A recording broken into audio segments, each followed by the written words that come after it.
Halo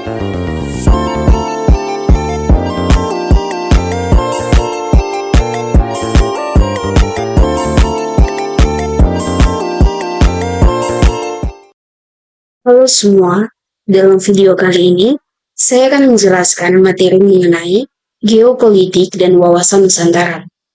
Poin-poin penting yang akan dijelaskan dalam materi kali ini yaitu yang pertama, konsepsi geopolitik, yang kedua, wawasan Nusantara, dan yang ketiga, implementasi wawasan Nusantara di era global.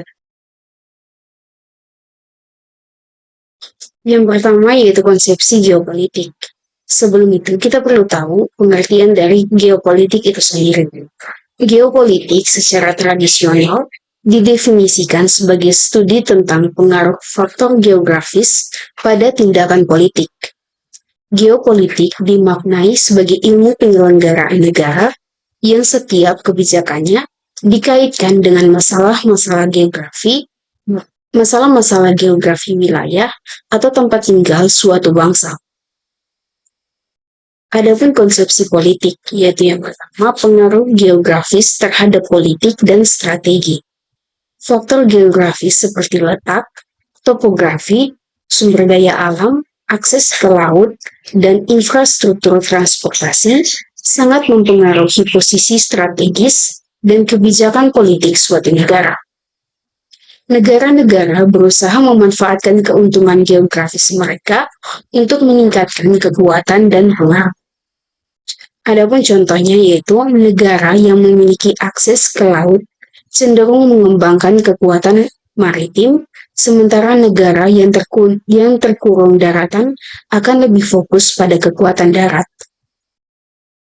Yang kedua yaitu persaingan untuk mendapatkan dan mempertahankan pengaruh. Negara-negara saling bersaing untuk memperluas dan mempertahankan pengaruh politik, ekonomi, dan militer di wilayah-wilayah strategis. Persaingan ini dapat terjadi melalui diplomasi, ekonomi, propaganda, dan bahkan konflik militer. Tujuannya adalah untuk mendapatkan kontrol atas sumber daya, jalur perdagangan, dan posisi geopolitik yang menguntungkan. Yang ketiga yaitu konsep ruang hidup atau Lebensraum. Konsep ini bahwa suatu negara membutuhkan wilayah yang cukup luas untuk berkembang dan mempertahankan keamanannya, pernah digunakan untuk membenarkan ekspansi teritorial seperti yang dilakukan oleh Nazi Jerman. Namun, konsep ini dianggap kontroversial dan dapat memicu konflik antar negara. Yang keempat, pembagian dunia menjadi zona-zona pengaruh. Negara-negara besar berusaha membangun dan mempertahankan zona mereka di berbagai kawasan strategis. Tujuannya untuk menjaga keseimbangan kekuatan dan mencegah dominasi oleh negara lain. Contohnya yaitu seperti Perang Dingin antara Amerika Serikat dan Uni Soviet yang melibatkan persaingan untuk mempengaruhi negara-negara di berbagai belahan dunia. Yang kelima, pentingnya kontrol atas wilayah-wilayah strategi. Negara-negara berusaha menguasai wilayah-wilayah kunci seperti selat, laut, dan sumber daya alam. Kontrol atas wilayah-wilayah ini dapat memberikan keuntungan strategis, ekonomi, dan militer yang signifikan. Contohnya, kontrol atas Selat Hormuz di Teluk Persia yang menjadi jalur penting bagi perdagangan minyak global. Yang keenam, persaingan untuk mendapatkan akses dan kontrol atas jalur perdagangan internasional. Jalur perdagangan internasional, baik laut maupun darat, menjadi sangat penting bagi ekonomi dan keamanan negara-negara. Negara-negara berusaha mendapatkan akses dan kontrol atas jalur-jalur perdagangan strategis untuk meningkatkan kekuatan ekonomi dan politik mereka. Contohnya, inisiatif sabuk dan jalan atau Belt and Road Initiative China untuk membangun jaringan infrastruktur perdagangan global. Adapun wawasan Nusantara. Wawasan Nusantara merupakan wawasan nasional bangsa Indonesia yang selanjutnya dapat disingkat WASPINTARKI. Wawasan nasional merupakan cara pandang bangsa terhadap diri dan lingkungan tempat tinggal bangsa yang bersangkutan.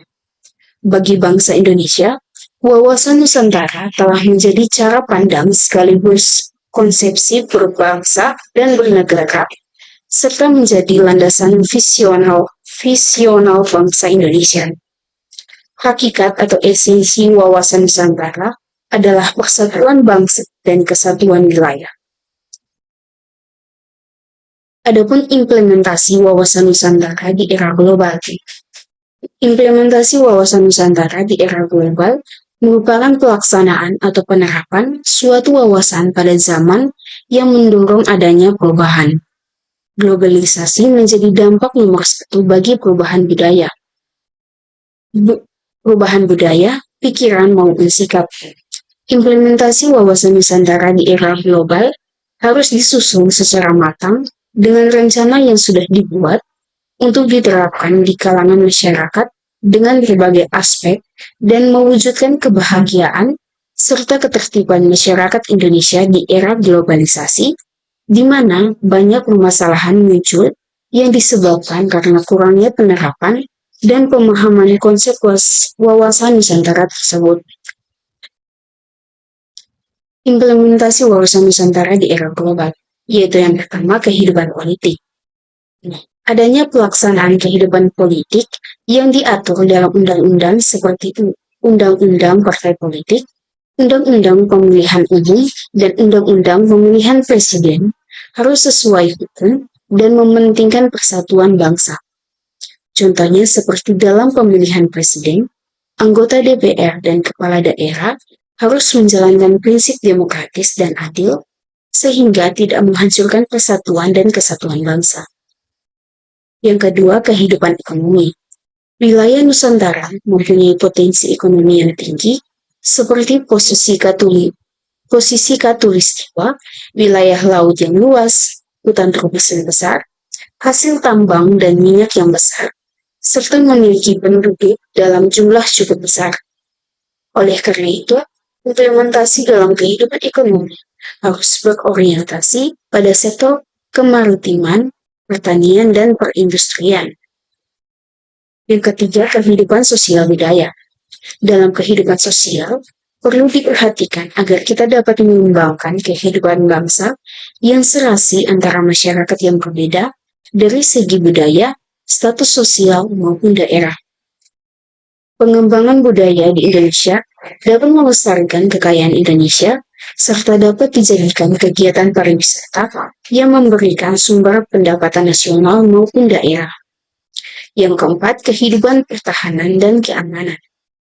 Kegiatan pembangunan pertahanan dan keamanan ini harus memberikan kesempatan kepada setiap warga negara untuk berperan aktif, karena kegiatan tersebut merupakan kewajiban setiap warga negara seperti memelihara lingkungan tempat tinggal, meningkatkan kemampuan disiplin, melaporkan hal-hal yang mengganggu keamanan kepada aparat kemiliteran. Sekian dari pembahasan dalam video kali ini. Terima kasih.